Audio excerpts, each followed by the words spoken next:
Amigos, bienvenidos. Esto es, honestamente, programa número 63. Hace varios programas venimos conversando sobre el capitalismo y el comunismo. Bueno, de hecho, en estos últimos programas ha sido todo en torno al capitalismo. Veíamos cómo una confluencia de factores llegaron a crear un sistema económico que también tiene sus derivaciones políticas y sociales y que hoy conocemos con el nombre genérico de capitalismo. Por supuesto, es un fenómeno complejo que tiene distintas dimensiones. Pues lo mismo vamos a encontrar con el comunismo. El comunismo tiene varias raíces y de esas vamos a hablar en este programa. Y precisamente una de las raíces tiene que ver con la incapacidad del sistema capitalista, por lo menos el capitalismo que se vivía en la Inglaterra y en buena parte de Europa en el siglo XIX, la incapacidad para repartir los bienes, es decir, para que la riqueza de las naciones, parafraseando el nombre de la famosa obra, para que la riqueza de las naciones no se volviera, como tristemente se ha vuelto, la riqueza de unos pocos. Así que adelanto eso. La raíz principal del comunismo es la dificultad del sistema capitalista para hacer llegar los bienes a la mayor parte, a la gran mayoría de la población. Pero el tema es complejo y tenemos que abordarlo en orden. Empecemos pues por las raíces de lo que llamamos comunismo. Hoy en concreto vamos a hablar de las raíces filosóficas, religiosas y económicas que en realidad cubren bastante de este tema. Las raíces filosóficas tienen que ver básicamente con dos autores para tener algo definido en mente. Uno es el gran filósofo Hegel, grande por llamémoslo así, el alcance de su pensamiento y por la influencia que tuvo, no que necesariamente estemos de acuerdo con él. Entonces, el gran filósofo o el filósofo de mucho impacto, Hegel, y luego un pensador que es el primer gran ideólogo del ateísmo moderno, que se llama Feuerbach, Ludwig Feuerbach. Entonces, filosóficamente hay sobre todo estos dos pensadores que van a tener un gran impacto en la elaboración que van a hacer Carlos Marx y Federico Engels. Y desde el punto de vista religioso, hay dos elementos que son importantes. Un elemento, indudablemente, es la raíz judía de la que viene Marx, aunque él, por supuesto, renunció a toda práctica religiosa, pero ese es un elemento importante. Y de esa misma raíz judía vamos a encontrar un estilo de lenguaje que en la práctica es un lenguaje religioso, es decir, el comunismo se difunde al modo de una religión. Ya llegaremos allá. Entonces, comentemos un poco sobre la parte filosófica, y luego sobre la parte religiosa y luego algo sobre la economía. En la parte filosófica tenemos a Hegel. Hegel es un pensador, uno de los más grandes sistematizadores de la historia de la humanidad. Es decir, un pensamiento sistemático es el pensamiento que intenta integrar en un solo conjunto coherente muy diversos conocimientos, teorías, preguntas y por supuesto respuestas. Es impresionante el alcance del pensamiento hegeliano. Hegel quiere incorporar historia, ciencia, política, arte, religión, filosofía, lógica, metafísica. Es decir, prácticamente todo lo que podía ser conocido en su tiempo, eso es lo que Hegel quiere integrar dentro de su pensamiento. Y esa capacidad de integración es precisamente lo que llamamos un sistema. ¿Qué es un sistema filosófico? Pues es un conjunto estructurado de conocimientos que pretenden dar razón de una amplia serie de fenómenos o de la realidad. Hegel es un gran sistemático. Y en su tarea o en su esfuerzo de sistematización, Hegel tiene dos expresiones que lo han hecho muy famoso, muy conocido. Una es la dialéctica y otra es el espíritu absoluto. La dialéctica es algo así como el motor, pero el motor universal, el motor del pensamiento, el motor de la historia, el motor del progreso. La formulación más sencilla, que tal vez no es la más precisa, pero la formulación más sencilla del pensamiento hegeliano sobre la dialéctica es que el progreso se da por una especie de confrontación entre una tesis a la cual le surge un pensamiento contrario pero complementario llamado una antítesis, y que de esas dos posturas surge finalmente una síntesis. Esta síntesis se convierte de alguna manera en una nueva tesis que será confrontada con una nueva antítesis y llegará a una nueva síntesis. Así avanza el pensamiento. Entonces, por ejemplo, uno puede pensar en sistemas políticos y uno puede pensar, bueno, tratemos de organizar la sociedad en torno a un gran líder. Ese gran líder puede ser un rey, pero ese rey se volvió un tirano, entonces organicemos la sociedad de otro modo, hagamos una república. Estoy refiriéndome, por supuesto, a lo que sucedió en Roma. Pero esa república no responde a muchas necesidades y empieza a apagar su crecimiento y su bienestar y sus beneficios. Entonces volvemos al otro esquema, a un esquema intermedio que es el imperio. Eso lo vivió Roma, es decir, la época de los reyes, la época fuerte, dorada de la república, y luego el imperio. Y ese imperio a su vez luego va a tener una confrontación y así sigue la historia. Eso es lo que llamamos la dialéctica hegeliana. La idea del espíritu absoluto es mucho más abstracta y solo la vamos a mencionar en una breve frase. El espíritu absoluto es algo así como el sujeto universal de esta dialéctica universal. Es decir, en medio de todos esos cambios y en medio de toda esa transformación y progreso, hay un algo, hay un alguien que va apareciendo cada vez con mayor claridad y que recibe el nombre de espíritu absoluto en el concepto de Hegel. Ese espíritu absoluto tiene una expresión máxima, tiene una especie de encarnación en Alemania, según piensa Hegel. Y de ahí surgen, de estas dos grandes ideas de Hegel, surgen dos tendencias filosóficas que se suelen conocer como hegelianismo de derecha, que es el que enfatiza el aspecto del espíritu absoluto encarnado en Alemania, y el hegelianismo de izquierda, que es el que se concentra en los procesos de transformación de la sociedad.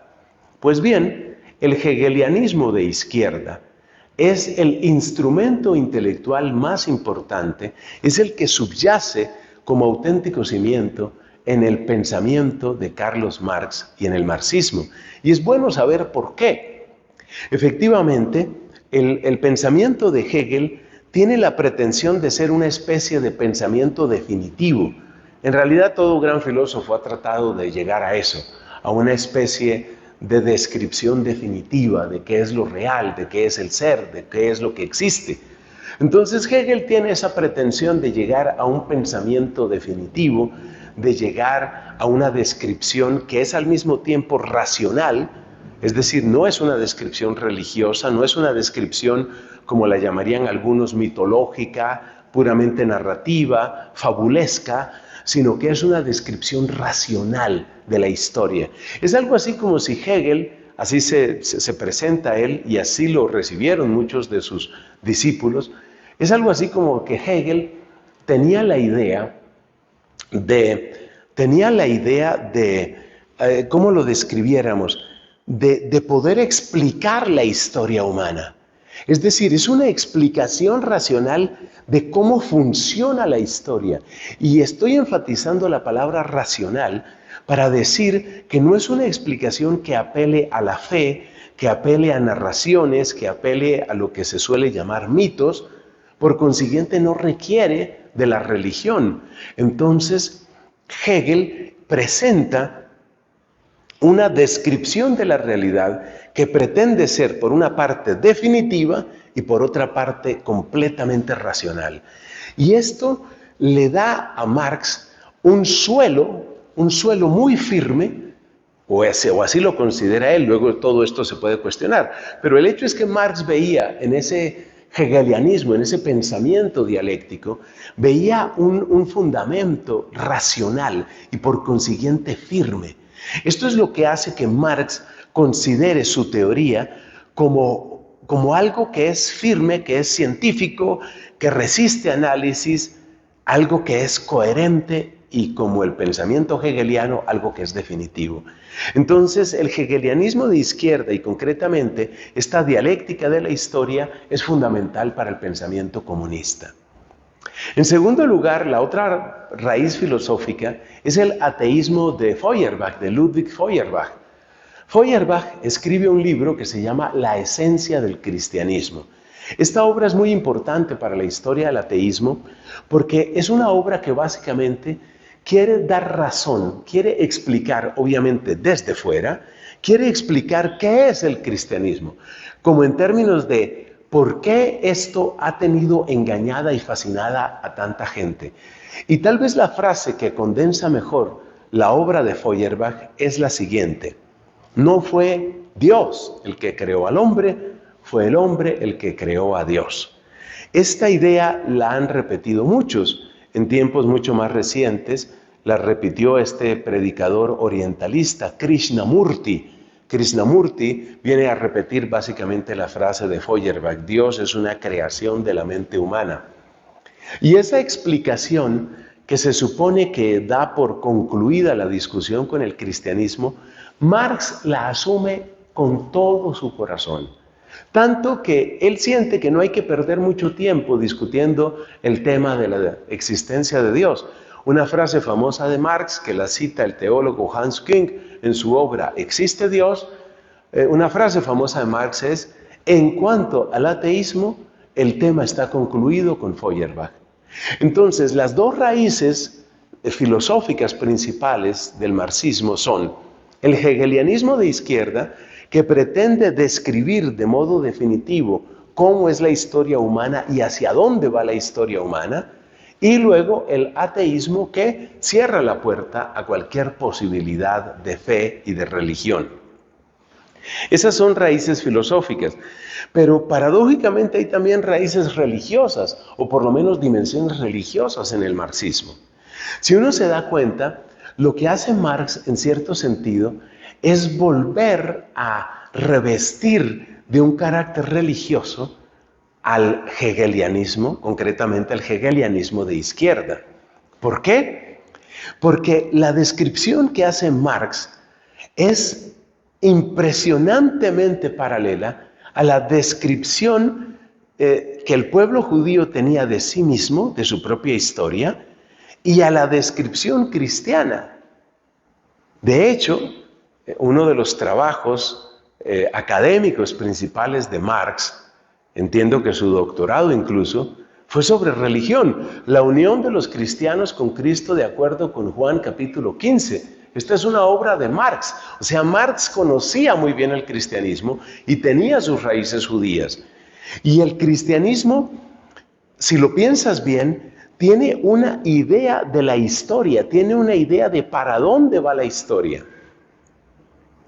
Y esta idea del cristianismo sobre la historia la incorpora el marxismo como un mensaje de esperanza.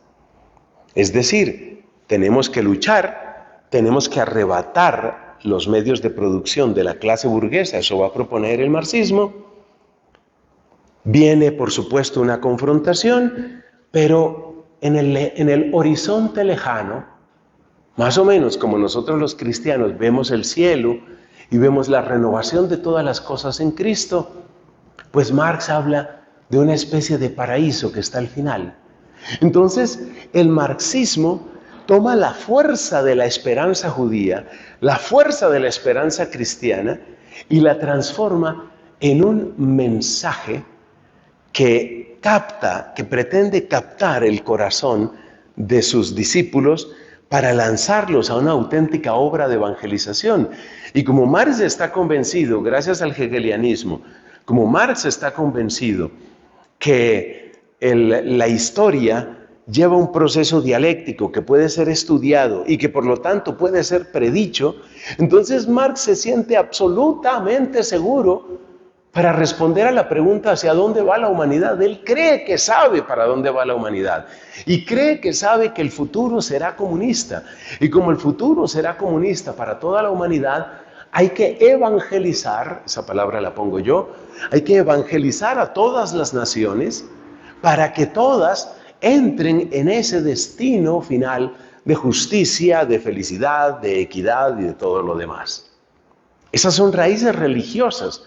Y la Internacional Socialista, que surge con el apoyo invaluable para Marx de su amigo Federico Engels, la Internacional Socialista lo que pretende es eso, acelerar la hora del avance de todas las naciones, de todos los pueblos, hacia esa única meta, ese único destino que para Marx, por otra parte, es inevitable. Entonces, fíjate cómo hay raíces filosóficas y cómo hay raíces religiosas o de pensamiento religioso, lo cual es una gran paradoja, repito.